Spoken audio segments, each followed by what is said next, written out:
సాహెబ్ నగర్ గ్రామ ప్రజలు, సరూర్ నగర్లో 30 ఏళ్ల క్రితం 40 ఏళ్ల క్రితం కట్టుకున్నటువంటి ప్రజలు, ఫాక్స్ సాగర్లో బాజాప్తా ప్రభుత్వమే పట్టాలు ఇచ్చి కట్టుకున్నటువంటి ఇళ్ళన్నీ కూడా కూల్చివేస్తామనేటువంటి భయం ఏదైతుందో ఇవాళ ప్రజలందరూ కూడా కంటి మీద కులుకునే కూడా చేస్తూ ఉన్నారు. నేను అంటా ఉన్నా, హైడ్రా గురించి, నీ అక్రమాల చిట్టాల గురించి, నీ దందాల గురించి నేను మాట్లాడుతున్నాను, కానీ సామాన్య ప్రజల్ని వేధించే భయభ్రాంతుల గురించి చేసేటువంటి పద్ధతులలో మీరు ఆలోచన చేస్తుందా రేవంత్ రెడ్డి అని చెప్పి అడుగుతూ ఉన్నాం. ఇవాళ నువ్వేదో అనుకుంటున్నావు, ఏదో స్వచ్ఛమైన నీతివంతమైన స్టబ్బన్గా ఉండే ఆఫీసర్ అని చెప్పి ఇవాళ కలెక్టర్ ఇవాళే కలెక్టర్ కాలే, అనాదిగా కలెక్టర్ ఉన్నారు అక్కడ. ఏ కలెక్టర్లు పర్మిషన్ ఇచ్చిండ్రు, ఏ జిహెచ్ఎంసీ పర్మిషన్ ఇచ్చింది, ఏ ఉడా పర్మిషన్ ఇచ్చింది, ఏ ఆఫీసర్ దాన్ని రిజిస్ట్రేషన్ చేసిండ్రు, ఇవన్నీ ఒక్క ఏళ్ళు చూపించే ప్రయత్నం చేస్తే 4 ఏళ్ళు చూపించాలనే విషయాన్ని మర్చిపోకు. ఆనాడు కూడా టీఆర్ఎస్ పార్టీ ప్రభుత్వం ఏర్పడిన నాడు అయ్యప్ప సొసైటీలో ఇట్లా ఇల్లు కూల్చేసే ప్రయత్నం చెప్పిండ్రు, 4 రోజులకి తూక ముడిచిండ్రు. ఆ తదుపరి ఏం చేసిండ్రో ఆనాటి హైదరాబాద్ ప్రజానికానికి తెలుసు. ఇవాళ మీరు కూడా ప్రజల సమస్యలు పరిష్కరించే దమ్ము లేక, వాటి మీద చర్చించేటువంటి వెసులుబాటు లేక ఇవాళ ప్రజలను డైవర్ట్ చేయడం కోసం ఇదొకటి ఎత్తుకున్నావు. దీని మీద తప్పకుండా ప్రజలు ఆలోచన చేస్తూ ఉన్నారు. నేను ఒకటే కోరుతున్నా, నీకు నిజంగా దమ్ముంటే హైదరాబాద్లో ఎన్ని చెరువులు ప్రభుత్వమే మొత్తం పూర్తి చేసి, బతుకమ్మ కుంట ఎవరు పూర్తి చేసిండ్రు? ప్రభుత్వం పూర్తి చేసింది. ఇలా కరీంనగర్లో ఒక 4 చెరువులు ఉండే, ప్రభుత్వం పూర్తి చేసింది. ప్రభుత్వం పూర్తి చేసిన చెరువులన్నీ ఇవాళ ప్రభుత్వమే ఈ ఎఫ్టీఎల్ జాగాలలో పర్మిషన్ ఇచ్చిన శ్వేతపత్రం విడుదల చేయాలి. దానికి ఒక పద్ధతి పెట్టాలి తప్ప రాత్రి పోయి దొంగల్లాగా మిషన్లు పెట్టి కూలగొట్టే, సామాన్యులే కూలగొట్టే పద్ధతి మంచిగా. కూలగొట్టు, నువ్వు పెద్దలే కూలగొడుతున్నావు, సంతోషం. ఇంకా పెద్దలు అనేక మంది ఉన్నారు, కూలగొట్టు, సంతోషం. కానీ సామాన్యులు మాత్రం ఇట్లాంటి ఇబ్బంది పెడితే మంచిది కాదు. ఇవాళ దీని మీద భారతీయ జనతా పార్టీ ఇప్పటికే చెప్పింది. ఇవాళ ప్రతి దానికి ఓ సిస్టమ్ ఉంటుంది, ఓ చట్టం ఉంటుంది. చట్టాన్ని పక్కకు పెట్టి, సిస్టాన్ని పక్కకు పెట్టి, తాత జాగీర్ లాగా ఇవాళ హీరో అన్నట్టుగా, ఈ పార్టీ ఇప్పుడే పుట్టినట్టుగా, ధర్మం కోసమే ఉన్నట్టుగా, అక్రమాలన్నీ కూడా ఆపుతున్నట్టుగా ఇవాళ పోజు పెట్టే పద్ధతి మాత్రం మంచిగా లేదని చెప్పి నేను దీన్ని తీవ్రంగా హెచ్చరిస్తాను. మరో న్యాయమూర్తులకు చేసేటువంటి అప్పీల్ ఏంటంటే, ఇదే ఆంధ్రప్రదేశ్ హైకోర్టు ఎన్ కన్వెన్షన్ని సర్వే చేసి చెరువులు ఏమైనా ఎంకరేజ్మెంట్ ఉంటే కొట్టేయమని చెప్పింది. గౌరవ న్యాయమూర్తులకు నేను చేసేటువంటి అప్పీల్ ఏంటంటే, లంచ్ మోషన్లు ఆగమాగం వినకండి పిటిషన్స్ దయచేసి. గతంలో హైకోర్టు ఏం జడ్జిమెంట్ ఇచ్చింది, సుప్రీంకోర్టు చెరువులు కుంటల విషయం లోపల ఏం జడ్జిమెంట్ ఇచ్చింది ఒకసారి చూడండి. మీరే సర్వే చేయమంటారు, మీరే కూలగొట్టమంటారు. 2010లో మీరే ఆర్డర్ ఇస్తారు, 2024లో మళ్ళీ మీరు స్టే ఎందుకు ఇస్తారు? What is this? ఎందుకు జనాన్ని కన్ఫ్యూజ్ చేయాలనుకుంటున్నారు? ఏమవుతుంది ఒక బంగ్లా కూలిపోతే? నాలాలో పిల్లలు వాడి కొట్టుకపోయిన రోజు, నాలా కబ్జా అయిన రోజు మున్సిపల్ మంత్రిని రిమాండ్ చేయమని అడగలేని హైకోర్టు ఇలా ఎన్ కన్వెన్షన్ మీద స్టే ఎట్లు ఇస్తుందండి? ఎస్, యాజ్ అన్ అడ్వకేట్గా బరాబర్ అడుగుతా నేను, ఐ హ్యావ్ ఏ రైట్. ఏం తొందర వచ్చింది ఎన్ కన్వెన్షన్ కూలిపోతే? ఒక ఫంక్షన్ ₹1 తీసుకుంది ఎన్ కన్వెన్షన్. 10 ఏళ్ల నుంచి ఎన్ కన్వెన్షన్ వసూలు చేసిన ప్రతి రూపాయిని ముక్కు వెండి వసూలు చేయాలి, కోర్టు దానికి డైరెక్షన్స్ ఇవ్వాలి. ఏం చెప్పింది సుప్రీంకోర్టు? ఎఫ్టీఎల్ బఫర్ జోన్, దాని తర్వాత 33 ఫీట్ల దాకా ఏ కన్స్ట్రక్షన్ ఉన్నా కూలగొట్టమని చెప్పింది. అరే 3.5 ఎకరాలు మార్కింగ్ ఇచ్చింది కదా టీఆర్ఎస్ ప్రభుత్వం ఎన్ కన్వెన్షన్ కబ్జా చేసిందని. ఇంకా మళ్ళీ హైకోర్టు స్టే ఇచ్చుడు ఏంటండి? స్టే అయింది నాకు తెలియదు. ఏ కోర్టు చెప్తే సర్వే చేసిరు? అదే హైకోర్టు చెప్పింది కదా. కొద్దిగా ఓపికగా చూడుర్రి దయించి, చెరువులను పరిరక్షించుర్రి.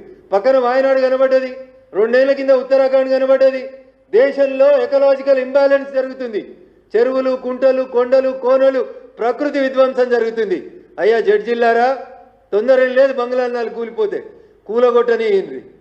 దానికి చట్టబద్ధత ఉందా లేదా అని మీరు అడిగినారు కాబట్టి నేను జీవో 157 తీసుకొచ్చిన.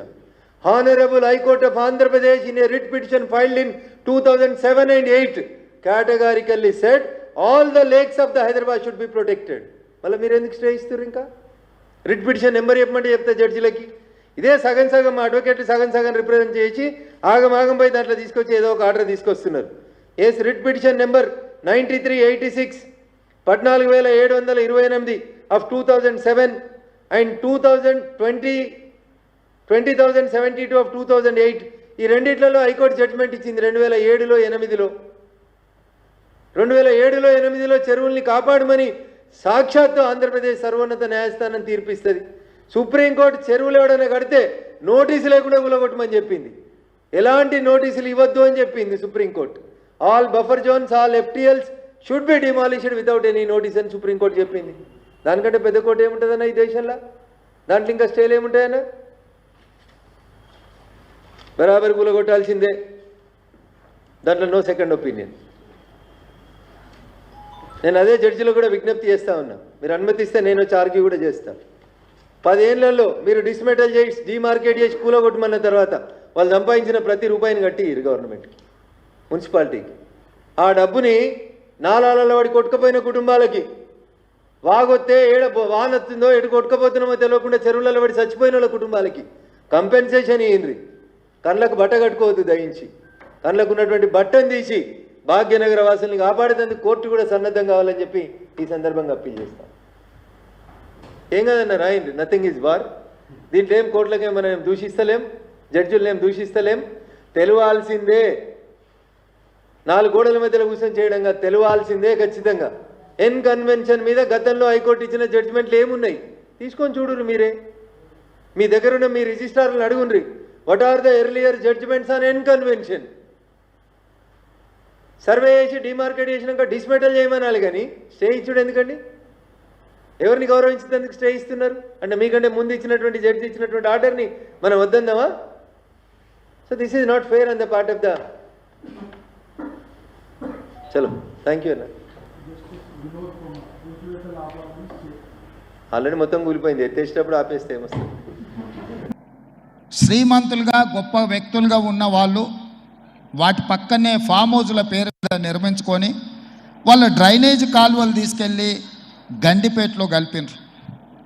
నేను ఇక్కడ వేదిక మీద ఉన్న పెద్దలతో పాటు ఇక్కడ వచ్చిన భక్తులను నేను ఒకటే మాట అడగదలుచుకున్నా.